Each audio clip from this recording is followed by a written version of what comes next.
Uttar Pradesh police का सनसनीखेज मामला बना हुआ है चर्चा। गाजियाबाद कमिश्नरेट के थाना खोड़ा पुलिस को खर्चा पानी देने से मना करने पर एक व्यक्ति को एक शादीशुदा लड़की को भगाने का झूठा आरोप लगाकर पूरी रात हवालात में बंद रखा। सुविधा शुल्क नहीं मिलने पर बौखलाई पुलिस ने मानवता की हद पार करते हुए इतनी भरी सर्दी में सिर्फ एक टी-शर्ट में रखा लॉकअप में बंद। और एसआई मनीष यादव ने मनीष शर्मा को भद्दी भद्दी गालियां देकर किया बेइज्जत। पुलिस ने अगले दिन शांति भंग का फर्जी मुकदमा दर्ज करके कोर्ट में किया पेश, जहां से उसको लेनी पड़ी जमानत। क्या नाम है आपका? मेरा नाम मनीष शर्मा है, निवासी अनिल विहार खोड़ा कॉलोनी। अच्छा भैया, बीते 14 दिसंबर को आपके साथ क्या घटना हुई थी? ये बीते 14 दिसंबर को मेरे साथ दरअसल एक लड़की है शालू नाम की, उसकी मैं हेल्प कर रहा था। अच्छा। तो लगभग 7:30 बजे के करीब मेरे को, मैं साई हॉस्पिटल जो एक सेक्टर 71 में मंदिर है साई मंदिर, वहाँ से मैं गुजर रहा था। तब तक मुझे एक गाड़ी वाले मुझे गाड़ी में पुलिस वाले बैठ के घेरते हैं। ठीक है। मैं वही गाड़ी रोक के उनसे पूछता हूँ क्या बात होगी, मुझे क्यों रोका जा रहा है। तो कहते हैं कि आप पे आरोप है कि आप एक शालू नाम की लड़की को भगा के लाए हो। अच्छा। तो मैं वही उनको एकदम क्लियर कट बताता हूँ कि भगा के किसी को नहीं लाया, मेरी दोस्त है वो और मैं उसकी हेल्प कर रहा हूँ। आप कहते हो तो मैं थाने ले आता हूँ। तो ठीक है आप थाने ले आओ। मैंने उनको वहीं से रवानगी दे दी पुलिस वालों को, और आधे 1 घंटे बाद मैं शालू को जहाँ पे वो थी 122 की तरफ, वहाँ से मैं उनको लेके थाने पहुंचा हूँ।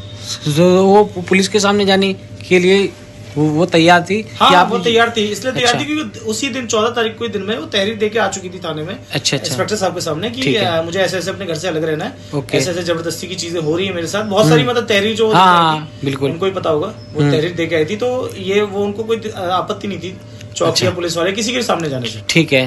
फिर उसके बाद मैं उनको चौकी पे लेके गया। तो चौकी पे मैंने उन्हें उतारा, मैंने उनको पुलिस वालों के हवाले करा। मैंने कहा बात कर लो, जो भी आपको बयान ले लो और मैं चलता हूँ। तो मुझसे कहा आपको रुकना पड़ेगा थोड़ी देर, आप रुक जाओ। मैंने कहा हाँ बताओ क्या बात है। तो उसी वक्त लड़की से पूछा जाता है कि आप बताओ ये लड़का भगा के ले गया तुम्हें? तो लड़की मना करती है साफ, जो शालू नाम की लड़की थी वो मना करती है, मेरी बहुत अच्छी दोस्त है। उसने मना करा कि नहीं, इस लड़के का कोई भी कसूर नहीं है, ये मेरी हेल्प कर रहा था, ना इसका कोई लेना देना है, मैं अकेले अलग रहना चाहती हूँ, मुझे किसी की सपोर्ट की जरूरत नहीं है। ये स्पष्ट बात उन्होंने कह दी। इतना बोलते हुए उससे एक एप्लीकेशन लिखा ली गई और मैं भी निफराम हो गया। जब लड़की ने बोल दिया तो मैं भी जा सकता हूँ। तो मुझसे इतने रोक के कहते हैं जो कांस्टेबल कांस्टेबल जो विक्की थे, वो मुझे रोक के कहते हैं कि एक काम करो, आप थाने पहुंचो, थाने पहुंच के आपसे बात करते हैं। मैंने कहा क्यों, थाने क्यों जाना है? तो कह रहा आप पहुंचो, सही यहाँ पे भीड़ भड़ाका ज्यादा हो रहा है, आपको कल को कुछ 2 बातें कोई कहेगा तो आप थाने पहुंच जाओ। तो मैंने कहा ठीक है। जैसे ही मैं थाने को आने लगा तो पीछे पीछे विक्की भी आते हैं मेरे साथ, और विक्की जी ये कहते हैं, कांस्टेबल विक्की ये मुझसे कहते हैं कि कुछ खर्चा पानी कर लोगे। तो इस बात में मैं थोड़ा एग्रेसिव हुआ। मैंने कहा खर्चा पानी किस चीज का, मेरी कोई गलती है, मैंने कोई अपराध किया जो मैं खर्चा पानी करूंगा? बिल्कुल सही बात है। उन्होंने कहा नहीं कोई बात नहीं, हम तो ऐसे ही पूछ रहे हैं भाईचारे में, आप बैठो गाड़ी में, आप थाने पहुंचो हमारे। संभव जी भी थे वहाँ पे। संभव जी ने कोई पैसे वैसे की मुझसे कोई बात नहीं करी। ठीक है। दरोगा संभव जो थे।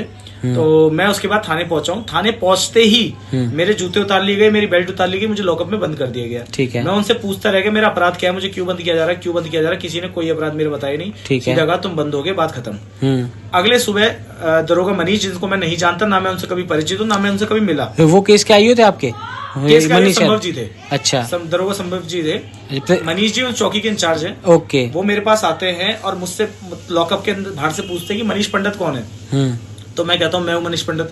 तो मुझसे सीधा कहते हैं कि तेरी मुझे उनकी वर्डिंग थी ये थी कि तेरा पंडित चोद माधर चोद, बहन के लोड़े, शादीशुदा औरतों को भगाता है तो भोसड़ी के उसके घर वालों से तेरे नाम पे मुकदमा लिखवाऊंगा। अच्छा। उस वक्त मैं चुप रहा क्योंकि मुझे पता था मुझे बेमतलब में फंसाया जा रहा है चीजों में।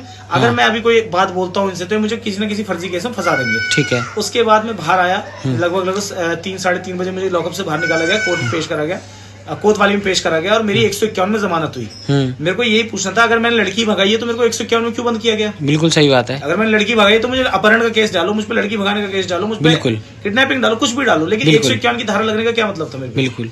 और उसके अगले दिन जब मैं छूट गया हूँ 15 तारीख को, तो 16 तारीख को मैं डीसीपी साहब के सामने जाके पेश हुआ। अच्छा। जो हमारे उच्च अधिकारी हैं उनके सामने जाके मैंने सारी व्यथा बताई है, अपनी सारी बात बताई है, उनको हर चीज से वाकिफ कराया कि डीसीपी साहब ऐसी ऐसी बात है, मेरे को बेमतलब में उठाया गया, मेरा कोई मतलब नहीं था, 151 की धारा मुझ पर लगाई गई। उनसे भी मैंने यही सवाल पूछे कि अगर आप बताइए, अगर मेरी कोई गलती होती, मैंने लड़की भाई होती तो मुझ पर लड़की का केस डाल देते। बिल्कुल बिल्कुल। मुझ पर क्यों 151 लगाई गई? सही बात है। तो मुझे भरोसा है, जो डीसीपी साहब ने मुझे एक आश्वासन दिया है कि तुम टेंशन बेफिक्र रहो, इस पर उचित से उचित कार्रवाई होगी। और मैं भी अपेक्षा रखता हूँ कि डीसीपी साहब ने जो मुझे आश्वासन दिया है जरूर पूरा होगा, उचित से उचित कार्रवाई होगी। और अगर मैं या वो कोई भी इस चीज में सफल रहता है, उचित कार्रवाई नहीं होती, तो मैं अपने न्याय लेने के लिए उच्च न्यायालय भी जा सकता हूँ। मैं हर वो जगह जाऊंगा जहाँ से मुझे न्याय मिले। जहाँ से जी। मुझे एक जवाब मिले कि मैं क्यों फंसाया गया, मुझे क्यों अरेस्ट किया गया, किस बात पे और किसके दबाव पे अरेस्ट किया गया। अच्छा, बस मैं चाहता हूँ एक बार लड़की को बुला के उसके बयान दोबारा करवा लूँ। थाने के अंदर पुलिस का रवैया कैसा था आपके साथ? थाने के अंदर सिर्फ 2 पुलिस वाले थे जिनका रवैया सबसे गंदा था। एक थे मनीष यादव दरोगा जी, चौकी इंचार्ज, और एक थे विक्की कांस्टेबल जी। संभव जी का बहुत अच्छा व्यवहार था मेरे साथ, उन्होंने हाँ। कोई बदतमीजी नहीं करी।